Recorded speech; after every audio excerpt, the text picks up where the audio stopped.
देखिए, अब वक्त आ गया है। हमारा अपने बड़े भाई नरेंद्र मोदी जी से अपील है तुम्हारा बाप कि जो है उसने आए। 10 लाख फौज कश्मीर में रखी है, नरेंद्र तुम्हारे मोदी जी बाप से ने, उसको अपील बोलो लड़े, करते हैं मुकाबले हम करे ना। कि वो आए, 10 लाख फौज किसकी मिलकर रखी हुई है? हमारा साथ दें, महिलाओं हमारा का रक्षा साथ करने के लिए दें। रखी हुई है ना, और बल्कि तो कुछ मैं नहीं तो कर ये सकती भी वो कहूंगा, देखिए, मैं कश्मीर आपके ही में। शो पे आके मैंने कई मर्तबा इजराइल की मुखालिफत की है। मैं तो इजराइल की हुकूमत से भी अपील करूंगा कि इंसानियत के नाम तुम पे इसराइल के टट्टू हो, तोड़ पर भारत हो तुम और इसराइल के। इजराइल तुमको अभी भी और दूसरे तुम्हारे जितने अकाउंट में अभी भी ममालिक हैं, जो ट्रांजैक्शन भी इसराइल हैं, कर रहा है। हमारा साथ प्लीज, दें। ज्यूस तुम्हारे देखिए, अकाउंट में अभी भी इस जो है पैसे भेज रहे हैं। पाकिस्तान को, देखिए, इनके फौज की वजह से, इनके फौज की वजह से इनको समझना पड़ेगा, ये जो कुछ भी मसला है पाकिस्तान में, इनके फौज की वजह से है। ये हमारा सिविलियन से किसी से भी लड़ाई नहीं है। इनके फौज ने यहां तक इस मामले को पहुंचाया, हमारे घर में आके घुसकर हमें दहशतगर्द कैसे कह रहे हैं। कैसे हमारे कैसे घर में कैसे पहुंचाया? आप कैसे पंजाबी जनरल, कैसे पहुंचाया? पंजाबी जनरल का क्या हक पहुंचता है बलूचिस्तान में प्रूव आने करें का? कैसे पहुंचाया। प्रूव बलूचिस्तान का करें। मतलब क्या है, आप मुझे समझाएं। आप ऐसे बात ना करें पश्तूनिस्तान का जनाब। मतलब क्या है? आप ऐसी पश्तूनिस्तान का ऐसी बात ना करें। आप ऐसे हमें आप कह रहे हैं फितना उल हिंदुस्तान, ये कौन है मनुष्य लोग? ये अमेरिका के नौकर, ये जो है, ये वो फौज है जो बरतानिया खड़ा करके गया था अपने इंटरेस्ट के लिए। इनकी वफादारी तो अपने मुल्क से भी नहीं है, इनकी वफादारी अपने सरजमीन से नहीं है। ये वतन फरोश है, ये डॉलर के भिखारी हैं, ये डॉलर के ऊपर नाचते हैं। ये लोग हमारे घरों में घुसकर कितने लोग मारेंगे? देखिए, ये मुमकिन ही नहीं किसी फौज के लिए कि वो किसी और के जमीन पे घुसकर वहां पर लोगों का नहीं, लेकिन अच्छा कत्लेआम अमर करके। मस्तिकान जी, अमर मस्तिकान जी, सबसे बड़ी गंभीर बात तो ये हो जाती है, अच्छा सज्जाद भी वैसे सुन रहे होंगे, लेकिन कई ह्यूमन राइट कमीशन की रिपोर्ट्स हैं जिसमें सिर्फ अगर अप्रैल 2026 का ही मैं जिक्र करूं तो 124 एनफोर्स्ड डिसअपियरेंसेस की घटनाएं दर्ज की गई। 8 महिलाएं, 5 किशोर यानी कि युवा के तौर पर इसमें रहे। और सिर्फ ये एकमात्र ये रिपोर्ट नहीं है सज्जाद, इसके अलावा लगातार हम देखते रहे हैं कि किस तरह की तस्वीरें यहां पर सामने आती रही। एक लंबे फहरिस्त है, लेकिन मैं जल्दी से एक बार कर्नल देव आनंद जी का रुक करना चाह रही हूँ। देव आनंद जी, यहाँ पर बार बार सज्जाद कश्मीर का जिक्र करते हैं, कश्मीर में मौजूद भारतीय सेना का जिक्र करते हैं, लेकिन ये बड़ा डबल स्टैंडर्ड नजर आता है। जहां पर बलूचिस्तान में कोई आजाद बलूचिस्तान का अगर नारा लगा दे तो वो इनके लिए आतंकवादी है, लेकिन जैसे ही जो आजाद कश्मीर का अगर नारा लगा दे तो ये उनको अपने बड़े जिहाद के तौर पर, बड़े उग्रवादी नेता के तौर पर उसको मानते हैं। आखिर ये किस तरह का डबल स्टैंडर्ड है? नैना जी, सबसे पहले आपके दर्शकों को मेरा नमस्कार और जय हिंद। मैं जय सबसे सर। पहले बताना चाहूंगा, जो हमारे बलूचिस्तान के जो भाई अभी कुछ कह रहे थे ना पाकिस्तान, जो नाम आज इन्होंने दिया है, मुझे आज ही पता लगा कि मैं भी सोचता था कि किस प्रकार से गलत काम कर करके जस्टिफाई करते हैं, एक पुण्य के काम की बात करते हैं। पर चलिए, इन्होंने एक बात बहुत अच्छी कही कि पाकिस्तान के नागरिकों से किसी की नाराजगी नहीं है। अगर नाराजगी है तो उनकी सेना के करतूतों से, जो डॉलर के लिए जीभ लपलपाती है, पहली बात। दूसरी बात, अब सवाल उठता है कि बलूचिस्तान के नागरिक जब उनको नहीं चाहते हैं, और देखिए बलूचिस्तान 44% एरिया है और उनकी पॉपुलेशन मात्र 6% है, और वहां पर डेवलपमेंट वगैरह को कहानी छोड़ दे थोड़ी देर के लिए। बलूचिस्तान में हम ये बलोचों की मानते कितनी हैं कि पॉपुलेशन है? बलूचिस्तान के, नहीं, एक मिनट सुनिएगा, मैंने आपके बीच में नहीं बोला, please. You are a young man, just have patience and listen to others opinion. I have nothing against you. तो जो बलूचिस्तान के अंदर जो नागरिक है, उनकी जो समस्या है, और उनके साथ जिस प्रकार से पाकिस्तान की सेना बर्बरता करती है, please have a patience, I never spoke in between you. Balochistan में जिस प्रकार से पाकिस्तान की सेना बर्बरता करती है, हवाई जहाजों का इस्तेमाल करती है, एयरक्राफ्ट से उन लोगों की हत्याएं करती है, उनको अगवा करती है, उनके महिलाओं के साथ दुर्व्यवहार करती है, और उनके अधिकारों की वो जब 48 में इन्होंने मिलाया, किसी भी परिस्थिति में मिलाया, वो गलत था, आज लोग नहीं चाहते। आता हूं कश्मीर के ऊपर। अरे भाई साहब, देखिए कि कोई भी कहावत है, अपने बैकयार्ड में अगर सांप पालोगे, पाकिस्तान ना पाकिस्तान वो देश है जिसने अपनी, वो एक देश नहीं है, वो सेना का देश है। दुनिया में देशों की सेना होती है, पर पाकिस्तान के कंटेस्ट में एक सेना का देश है। और वो लोग अब कश्मीर की आप बात करते हैं तो आपको कोई अधिकार नहीं है, let's have no right over that. आपने कब्जा किया 48 में, जैसे अभी हमारे बलूच भाई बता रहे थे किस प्रकार आपने कश्मीर में अपनी आंखें गाड़ी, आपको जवाब मिल गया। आपकी ऐसी धुलाई की है ऑपरेशन सिंदूर में, देखिए सुनिए आपकी इतनी धुलाई की गई है ऑपरेशन सिंदूर में कि आपको अब समझ में नहीं आ रहा क्या करें। अब बेचारे गरीब बलूचियों के पीछे पड़ गए, एक रॉन्ग नैरेटिव चलाते। उधर अफगानिस्तान में टीपीपी, अरे भाई साहब ये आपने ही तैयार किए थे। आप दुनिया में एकमात्र वो, लिसन टू मी, आप दुनिया में एकमात्र वो देश है जिन्होंने टेररिज्म को दुनिया में पनपाया, ट्रेन किया, और जब आप भारत की सेना से नहीं लड़ सके, अरे आपने 98,000 पेंटें उतार दी थी, अपनी हथियार डाल दिए थे, क्या बड़ी बातें करते हो। अब थोड़े दिनों पहले टीपीपी वालों ने आपको नंगा करके पिटाई किया है। Please don't support your army which is जो ह्यूमन राइट वायलेशन करती है, वो नागरिकों की हत्या करती है। हमारे आपसे कोई शिकायत नहीं है, बट वो सेना जो नागरिकों की, बलूच भाइयों के अधिकारों का हनन करती है, उसने कश्मीर में भी कोशिश की थी। ऐसी उनको 99 में लात पड़ी और ऑपरेशन सिंदूर में ऐसा प्रसाद दिया कि वो भूल गए।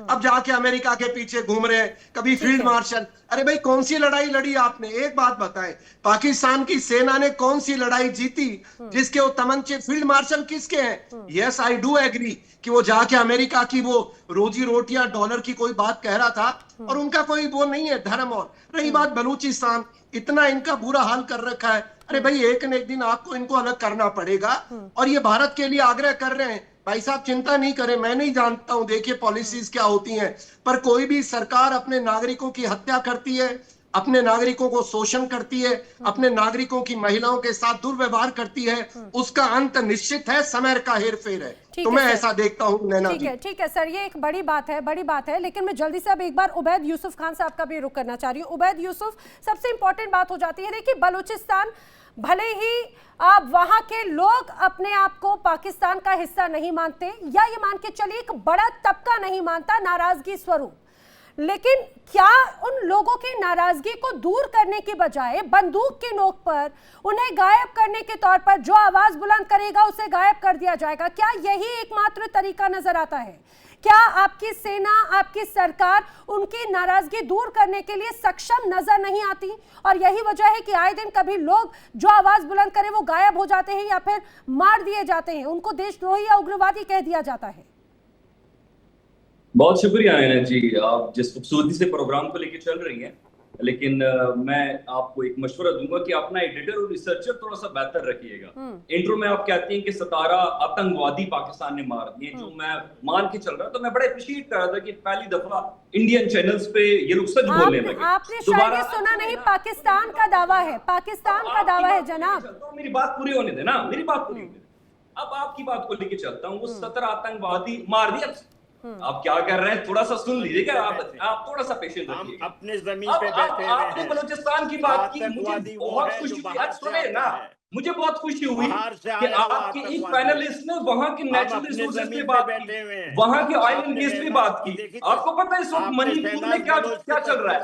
मणिपुर का मेन मसला क्या है? आपके अपने स्टेट का उसका मसला है, उसके सिटीजनशिप का। आप तो उस बात नहीं कर रहा है। उसका मेन मसला है मणिपुर के नेचुरल रिसोर्सेज पे, जो उनको हक नहीं दिया जा रहा, उस पे आप बात नहीं करेंगे। आप नागालैंड पे तो बात नहीं करेंगे, उस पे आप बात नहीं करेंगे।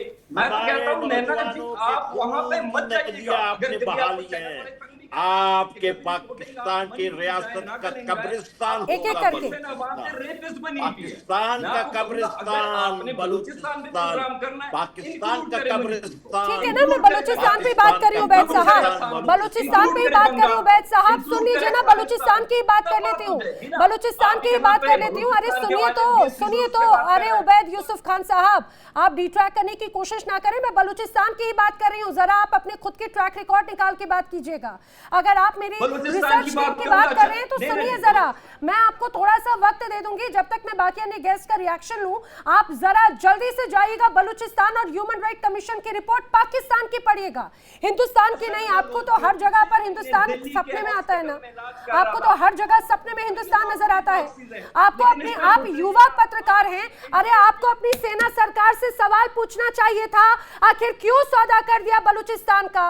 आखिर क्यों 78 सालों के बाद भी आपकी सेना वहां पर इस तरह से कत्लेआम करती है? क्यों युवा अभी भी इतने नाराज है? आपको पूछना चाहिए था। आप लोग कहते हैं, सुनिए मेरी बात सुनिए। नैना जी आग लगी। अरे उबैद यूसुफ खान साहब, मुझे एक बात बताइए, मुझे एक बात बताइए, आप लोगों का हमेशा हमेशा एक ही राग अलापते हैं आप, हिंदुस्तान का किया हुआ, हिंदुस्तान का रोना रोते हैं। अरे हिंदुस्तान, आप ये मान लीजिए ना कि फिर हिंदुस्तान की सेना, आपकी सेना इंटेलिजेंस से इतनी ज्यादा सक्रिय और मजबूत है कि आप उसे कंट्रोल नहीं कर पाती। ये मान लीजिए फिर आपकी अपनी सेनाएं, आपकी अपनी बॉर्डर जब अगर सुरक्षा नहीं दे पा रही, अरे अपना घर संभालो भैया। आप बात बात पे जो हिंदुस्तान का रोना रोते हो, हिंदुस्तान का रोना रोते हो बात बात पे।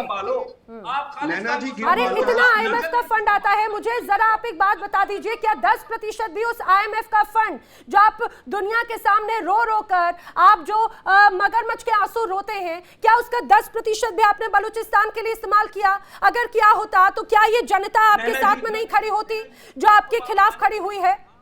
25 और 26 के ह्यूमन राइट। आर्यो आनंद जी, आपका जन्म शायद उबैद के नेटवर्क का इशू आ रहा है। सहाफियों को तो आप नहीं जाने दे रहे, वहां पे आपकी आर्मी सेना कम रेट कहाँ नहीं जाने दे रही उबैद? अगर बात करते कहाँ नहीं जाने दे रही उबैद? उबैद कहाँ नहीं जाने दे रही है? आपकी आवाज बार बार कट रही है। मैं जानती हूँ आप कश्मीर का जिक्र कर रहे हैं, अरे आइए मैं जरा। असम की बात कर रहा हूँ। असम, अरे अभी चुनाव हुआ वहां पे, सुनिए चुनाव हुआ वहां पे, बहुत बखूबी चुनाव हुआ, बड़े खूबसूरती के साथ चुनाव हुआ, लोकतांत्रिक तरीके से चुनाव हुआ। भारत की सेना, भारत का नेता, भारत का प्रधानमंत्री उस हिस्से में बखूबी आ जा सकता है। उसे सुनिए, भारत के प्रधानमंत्री को ना वहां जाने के लिए पासपोर्ट की जरूरत नहीं है, जैसे बलूचिस्तान के लोगों ने आपके राष्ट्रपति और प्रधानमंत्री के लिए पासपोर्ट और वीजा की रिक्वायरमेंट कर दी है। जी अच्छा, काम कीजिएगा नैना जी, वहां से एक प्रोग्राम करके दिखाइएगा। बिल्कुल आइए आप, लेकिन आइएगा वीजा समय। जिस तरह से आप लोग ये जो आप जो साजिशें रचते हैं ना पाकिस्तान की तरफ से, जो आपके भाड़े के टट्टुओं को भेजते हैं, उस तरीके से नहीं आइएगा, आइएगा वीजा समय। जी बाकी अहमद जी का भी ऑडियो आप करें, आनंद जी का भी। और बलूच लिबरेशन आर्मी के लड़ाके आपका जो बुरा हाल कर रहे हैं, कृपया करें उस सेना से इतना नहीं डरे। डरने की आपको क्या जरूरत है? वो लोग ऐसे हैं जो आपके नागरिकों की हत्या कर रहे हैं, आप उनका समर्थन कर करके क्यों गरीबों का मरवा रहे हैं? आप आ जाते हैं कश्मीर। अरे भाई, कश्मीर में आज बिल्कुल शांति, आप चिंता नहीं करें। और आपके बलूचिस्तान में दिक्कत है तो सुनने में क्या बुराई है भाई? और उस सेना जिसने आपके नागरिकों के ऊपर हेलीकॉप्टर से फायर किया है, आर्टिलरी गन से फायर किया है, अरे यूसुफ साहब, आप कैसे जस्टिफाई? इतना मत डरो अपनी सेना से। हाँ, मैं मानता हूँ आपके प्रधानमंत्री डरते हैं, आपकी पार्लियामेंट डरती है, और जब वो डेलीगेशन लेके जाते हैं आपके मंत्री पीछे खड़े होते हैं, कोई दिक्कत नहीं है। ईरान में अभी गए थे तो ईरान में वो फॉरेन मिनिस्टर से मिल रहे थे, आपके मंत्री पीछे खड़े होते हैं। मानता हूँ पॉलिटिशियन डरते हैं। इमरान खान का क्या हाल कर दिया आपने, उठा के बेचारे गरीब आदमी को जेल में डाल दिया। वो आपके लोगों की आवाज था, हिम्मत है तो बाहर निकाल के दिखाओ। क्यों आप मत डरिए, आपका कोई कुछ नहीं। कभी असम के बारे में बोल के दिखाइएगा, कभी अपने नागरिक बंगाल वालों के लिए असम को हुआ क्या है, असम के बारे में बताती हूँ। अभी बड़े अच्छे स्तर पर असम में चुनाव हुए हैं, मुख्यमंत्री साहब वहां पे बहुत अच्छा विकास कर रहे हैं। हर चीज, अगर उन्हें नाम बदलने की जरूरत पड़ती है तो उन्हें कोई दबा नहीं सकता। जैसे आपके पंजाब की जो मुख्यमंत्री हैं वो डरी डरी फिर रही हैं, आपके यहाँ के कट्टरपंथियों ने उन्हें इस कदर एक तरह से दबाव में डाल रखा है। अहमद मस्तिकान जी कुछ कह रहे हैं। जी देखिए, मैं एक अर्ज करना चाहता हूँ इनके लिए। हमारा बच्चा, हमारे औरतें, आप देख रही हैं ना, हमारे औरतों ने आज हथियार उठाया हुआ है। हमें फख्र है, मैं सलाम पेश करता हूँ। मैं सलाम पेश करता हूँ अपने नौजवानों को। शर्म आनी चाहिए, अपने आपको शर्म आनी चाहिए। बलोच औरतों को रोड पे निकालते हो, करते हो, शर्म आनी चाहिए। नवाब अकबर के आइडियोलॉजी के खिलाफ हो। नवाब अकबर मुफ्ती ने कहा था हमारे सरजमीन पे हम आपके इलाके में नहीं आए। कुछ बमबारों के आजाद रोड पे पड़े होते। बात सुने, जिहादी कट्टू, हम आपके इलाके में नहीं आए, हम आपके इलाके में नहीं आए हैं, हम अपने घर में हैं। आप बाहर से आए, आपको समझना चाहिए आप बाहर की फोर्स हैं, आप बलूचिस्तान के लोगों के हुकूक सर्व नहीं कर सकते हैं। बहुत हो चुका है, मैं आपसे अर्ज करता हूँ। देखें, आपकी फौज के जी कार्टून साहब को बिठाया हुआ है, इनको कम से कम ये नहीं पता। मुझे आप बताएं, आप मुझे बताएं आपकी फौज ने कितने प्राइम मिनिस्टर मारे हैं? मुझे सवाल का जवाब दे। आप बलूचिस्तान को 2 मिनट के लिए भूल जाएं, बलूचिस्तान को आप 2 मिनट के लिए भूल जाएं। सज्जाद, अपने मुल्क के सज्जाद, आतंकी हमने बहुत मारे हैं और आगे भी मारते रहेंगे, लेकिन आप जो बरगलाने की इधर उधर की बात करने की बात कर रहे हैं ना, सुनिए। 3 मारे गए हैं। कौन मारे गए? जिन्होंने मारे आज वो हुक्मरान है। जिन्होंने मारे आज वो हुक्मरान है। अच्छा, और आप सुनिए आपके क्या है, आपके यहाँ जो प्रधानमंत्री आवाज बुलंद करे उसमें तो आप जीते जाते उन्हें फांसी पे लटका देते हैं, और आप मौतों के सौदागर को किस तरह से आप लगातार अपने फील्ड मार्शल, मौतों का सौदागर भी मैं क्यों कहूं, क्योंकि उन्होंने अभी तक तो कोई ऑपरेशन को अंजाम दिया नहीं है। भूषण देवान जी, मौतों का सौदागर भी उन्हें क्यों कहूं, फील्ड मार्शल। आज तक सुनिए ना, जब ऑपरेशन सिंदूर हो रहा था, भूषण देवान जी वो खुद डरे दुबके भाग रहे थे, भाग रहे थे, अमेरिका की शरण में पड़े हुए थे। आपसे पूछना चाह रहा हूं डॉक्टर सज्जाद साहब और यूसुफ खान साहब, आप मुझे बताएं, आपकी आर्मी जो है, आर्म फोर्सेस जो है, फैक्ट्रियां रन करती हैं, कॉर्नफ्लेक्स बनाती हैं, टॉयलेट पेपर बनाती हैं। ये प्रोफेशनल आर्मी ये काम तो नहीं करती। आपके यहाँ बंदा कर्नल बनता है, एक मिनट सुन ले फिर आप बताएं, कर्नल बनता है, उसको आप 30 एकड़ जमीन दे देते हैं। और आप मुझे बताएं, आपका बाजवा साहब या जो भी आपके मिलिट्री हुक्मरान है जनाब, उनके बड़े बड़े बंगले विदेशों में ऑलरेडी है, वो भागने को तैयार हैं, उनको देश से कुछ पड़ी नहीं, तभी आपके यहाँ गुर्बत चल रही है। हमारे साथ ही आप इंडिपेंडेंट हुए हैं, पर कैपिटा इनकम आपसे हमसे आधा है। आप जैसे बुद्धिजीवी बात तो खुल के बोले, नंबर 1। नंबर 2, आपने सीपीसी को दिया, चाइना को दे दिया पूरा जमीन, वहां ग्वादार में बलूची एंटर भी नहीं कर सकते। अब मेरे ही घर में चीन रोब झाड़ रहा है क्योंकि वो बलूचिस का एरिया है। एक मेरी बात पूरी कर लेने दीजिए। तो उनको आप देख रहे हैं, ग्वादार पोर्ट में जाना हो तो बलूचिस नहीं एंटर कर पाते, और वो उनकी कंपनियां, सीपीसी कॉरिडोर जो आपकी है, बहुत अच्छा प्रोजेक्ट है, इंफ्रास्ट्रक्चर भी है और फैक्ट्रियां भी बन रही हैं, small medium enterprises, large enterprises, power plants, वो चल नहीं पा रही। चाइनीज कंपनी विड्रॉ करना चाहती, आप भी जानते हैं। तो ये आप समझते नहीं है, फुल डेमोक्रेसी ना होने के नाते आपकी आवाम गुर्बत में है या नहीं है? गुर्बत में क्यों कह रहा हूं? इंडिया से आपका जीडीपी हमारा आधा है। क्यों? पर कैपिटा, मैं पीपीपी के टर्म में नहीं कह रहा हूं, per capita PPP, nominal GDP नहीं। आप बताएं। जवाब दे रहे हैं सज्जाद, बताएं। सबसे पहली बात यह है, कमांडर साहब, माजरत मैं आपसे चाहूंगा क्योंकि आपकी मेरे ख्याल में आपके स्टेटिस्टिक्स थोड़े से गलत हैं। सबसे पहले आपने जीडीपी की बात की, तो आपका साइज के मुताबिक जीडीपी की तो समझ आती है, पर कैपिटा या यहाँ पर एक आम आदमी का लाइफ स्टैंडर्ड की अगर आप बात करें ना, पीपीपी भाई डॉक्टर साहब, पीपीपी बोला है मैंने, परचेजिंग पावर, नॉमिनल नहीं कर रहा हूं, पीपीपी। मैंने इंटरप्ट नहीं किया ना। अब आप कह रहे थे इंटरप्ट नहीं करें, मुझे भाषण सुना रहे थे और खुद इंटरप्ट कर रहे हैं। थोड़ा बर्दाश्त करें, इस उम्र में ज्यादा बर्दाश्त करना चाहिए। वैसे नैना वो कर्नल साहब को बर्दाश्त करना चाहिए इस उम्र में, बदतमीजी से बचना चाहिए।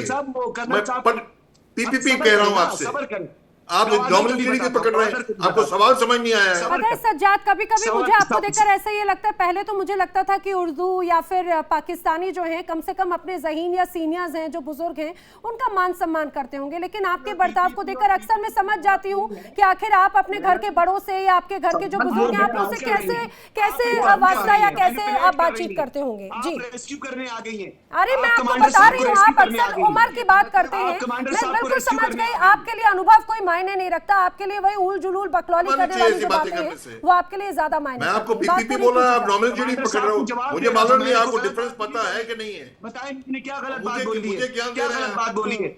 मुझे ज्ञान ये कर्नल लोढ़ा साहब है क्या? इनका नाम क्या था पूरा, आपने लिया इनका? मैं बता देती हूँ, सुनिए, मरोड़ जो आपके दिमाग, गले और पेट में मरोड़ लाकर दे रहे हैं ना, ये वो है लोहा मरोड़, जो अपनी बातों से फैक्ट करते हुए जो सभी के पेट में और आपके दिमाग में मरोड़ लाकर दे रहे हैं ना, वो है मिस्टर लोहा मरोड़। जी देवानंद। अच्छा, मुझे कुछ और लगा, मुझे कुछ और लगा था, मैं बिल्कुल मानती हूँ ना, जैसी रही भावना आपकी वैसी आपको हर चीज नजर आएगी।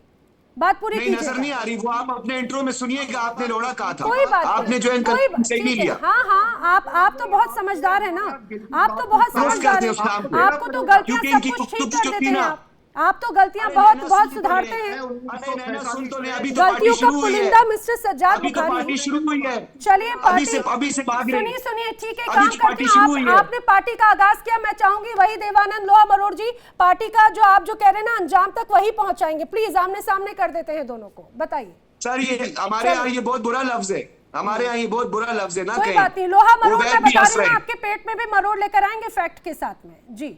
मरोड़ तो मैं अपने पेट में पड़ कुछ रहे बात हैं, बताना चाहता हूँ, एक दो मेरी मणिपुर बातें की हैं, बात आप शुरू नहीं हुई और पेट में मरोड़ पड़ना शुरू हो गए। Listen to me few things, ये वही ओके, है ना, जस्ट इसके बारे में 2 कहते हैं, मिनट, टोपी लगा लिसन टू मी के फर्स्ट थिंग। पेश कर। आपकी सेना को ये वही बोलो है। पॉलिटिक्स करना बंद करे, आपकी सेना को बोलो डिप्लोमेसी करना बंद करे, और जो भारत से पिटाई खाई है 71 में खाई है, 99 में खाई है, ऑपरेशन सिंदूर में आपकी ऐसी पिटाई हुई है और आपने उनको फील्ड मार्शल बना दिया, वो आपके देश का मामला है। पर मैं ये कहना चाहता हूँ आपको कि पाकिस्तान आर्मी को बोलो, अरे पाकिस्तानियों को मारना तो बंद करे। देखिए इंडिया डेली 24/7 अब आपकी स्मार्ट टीवी पर। इंडिया डेली मौजूद है सभी डिजिटल प्लेटफॉर्म पर लाइव और लगातार। इंडिया डेली 24/7 हर दिन राष्ट्र को समर्पित।